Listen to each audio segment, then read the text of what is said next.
Hello everyone, in today's video we're going to be talking about Alan Wake 2 and Remedy and how it's finally made profit over a year after it finally released. We're going to be on PC Gamer. This is by Fraser Brown. Thank you for the article. It'll be linked down below in the description if you want to read along for yourself. After more than a year and 2 million sales, Alan Wake 2 is finally turning a profit for Remedy. Alan's Weird Misadventures in Bright Falls sold well but cost a hell of a lot to make.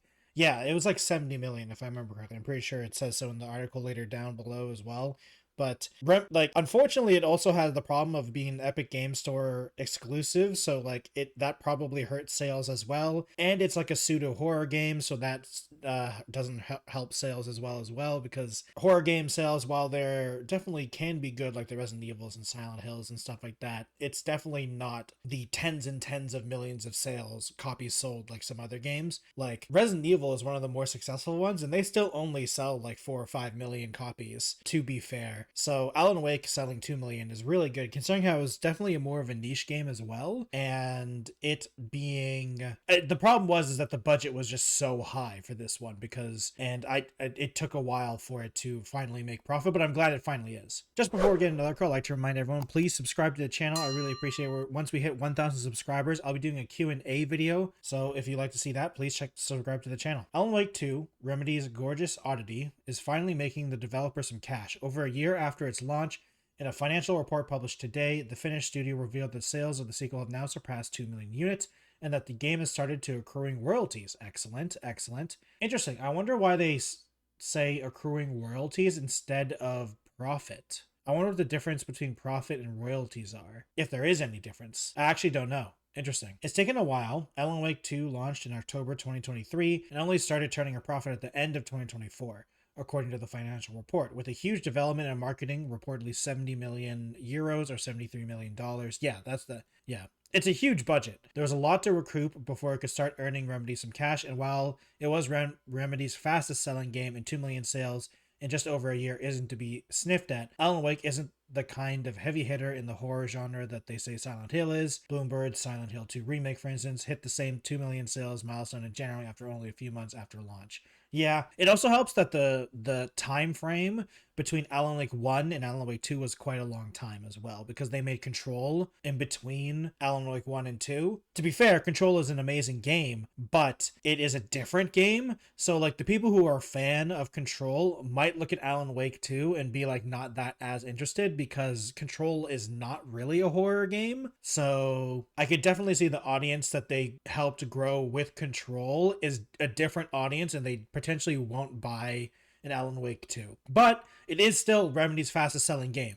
But Remedy is still a very small fry in terms of the gaming industry. So, I mean, hey, hitting 2 million sales is still an amazing thing. Remedy hasn't exactly been struggling while it's been waiting for Alan to make some money, though. February last year, it bought the rights to Control from publisher 505 Games in a 17 million euro deal, or 17.7 million deal in dollars. Then in August, it announced it would be self-publishing Control 2 with assistance from annapurna Pictures. Yeah, I'm really glad they own Control in terms of the IP rights. That's really good. annapurna is financing 50% of the game's development budget, and it got the rights to develop Control and Alan Wake TV shows and films. Soon after announcing this, Annapurna Interactive, the video game division of the company, imploded, with all the staff quitting. This, however, apparently doesn't affect the deal with Remedy, since Annapurna Picture was not affected by the collapse of the video game team. Still, it's probably not a positive thing. Yeah, it is kind of weird that they made this deal and then one part of the company just disappeared. But to be fair,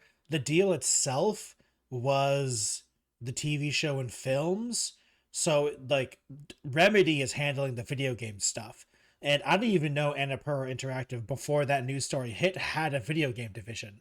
So, I mean, I guess they weren't doing very good, because I didn't even know they had a video game division. I don't know any games that they even made, honestly. In September, Remedy and Tencent are also entered into a 17 million loan agreement, which could eventually be converted into Remedy shares after 3 years, netting the Chinese conglomerate an even greater stake in the company. I mean, at this point, what does not Tencent not have a stake in? It already controls 14% of Remedy, and these shares would be amount to around 5.8% of Remedy. So they'd own 19% then. almost 20%. The deal was up for discussion in Remedy's extraordinary general meeting in October, where shareholders approved the loan. I mean, yeah. I mean, hey, $17 million is a lot of money, and that's good. Remedy had previously worked with Tencent on a project Kestrel, previously codenamed Vanguard, a free-to-play co-op live service affair. It was officially canceled last year. That's probably a good thing. And it seems like Remedy took a bit of a hit from that one. While its operating profit has improved by 11.4 million euros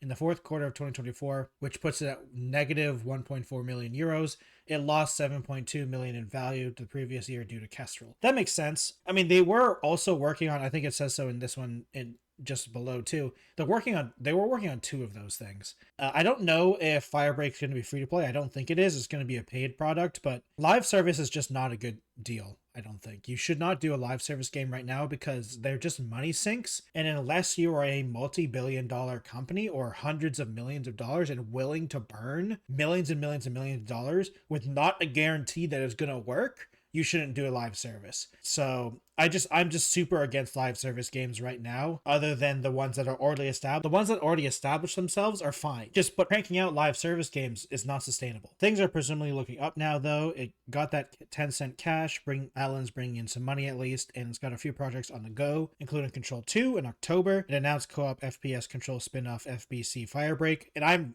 I'm actually really excited for Firebreak, which has been teased under the codename Condor, and the Max Payne 1 and 2 remakes, which are making steady progress in full production, according to the financial report. Yeah, it does seem like Remedy is in a pretty good place right now. It also is in that sweet spot of they're a big enough company that, money does matter, obviously, but they're not such a big company that it's please the shareholders and that's it type of thing. They can still make video games they love. And Control 2 has been very interesting. We don't really know that much other than the fact that they're working on it, but I mean, Control 1 is a very good blueprint anyway, and FBC Firebreak looks so interesting to me with its 3-player co-op FPS stuff, and being in the Control universe, you have just endless opportunities of having weird, interesting stuff, so I'm super down for it. So, I mean, I'm going to be buying FBC Firebreak at least.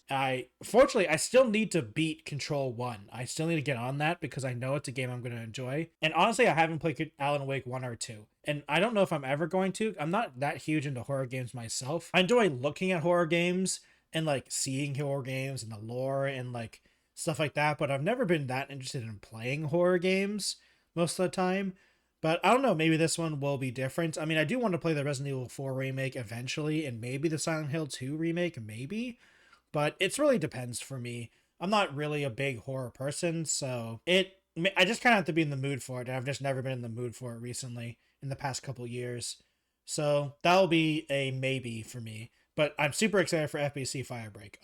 Firebreak is such an interesting concept for me, and just everything I've learned about that game is interesting. I'm happy that Remedy is finally making money on Alan Wake 2. I really hope they don't do any Epic Store exclusive again, because man, I really do think that hurt the sales for Alan Wake 2, but I'm pretty sure they got money. Like, I'm sure Remedy got money for it to be exclusive, so I don't know, if the year that it took for it to finally gain sales enough for it to actually make a profit or royalties or whatever, as what they said, if that was worth it or not. But they will know. They know. And I guess we're going to see in the next games if there is a deal, if there's an Epic exclusive or anything like that. Because if there isn't, then it probably wasn't worth it. Or they think they can just sell more anyway, even if the check that Epic is giving them isn't going to be worth it. So that'll be interesting to see in the future, though. That will probably be that's probably going to be, including Control 2 in October. Does that mean Control 2 is coming out this year? No, it was announced in October last year, right? Yeah, I'm pretty sure that is it. Okay, I got kind of confused because FBC Firebreak is probably the one that's going to be coming out first. So yeah, thank you everyone for watching today's video. I really appreciate it. Please subscribe to the channel. I'd really appreciate if you do that. We're trying to hit 1,000 subscribers. Comment down below what you guys think about it finally making money, Alan Wake 2. And if you're interested in Control 2 or FBC Firebreak, as excited as I am for that game, and the Max 1 and 2 remakes. Actually, I've never played Max Payne 1 and 2, so maybe I should check those out with the remakes. If you'd like to check me out on other places, I have a Twitch, Twitter, Instagram, TikTok, Blue Sky, or Threads if you want to check me out on any of those social media platforms. Thank you everyone for watching today's video, and I'll see you next time. Goodbye, everyone.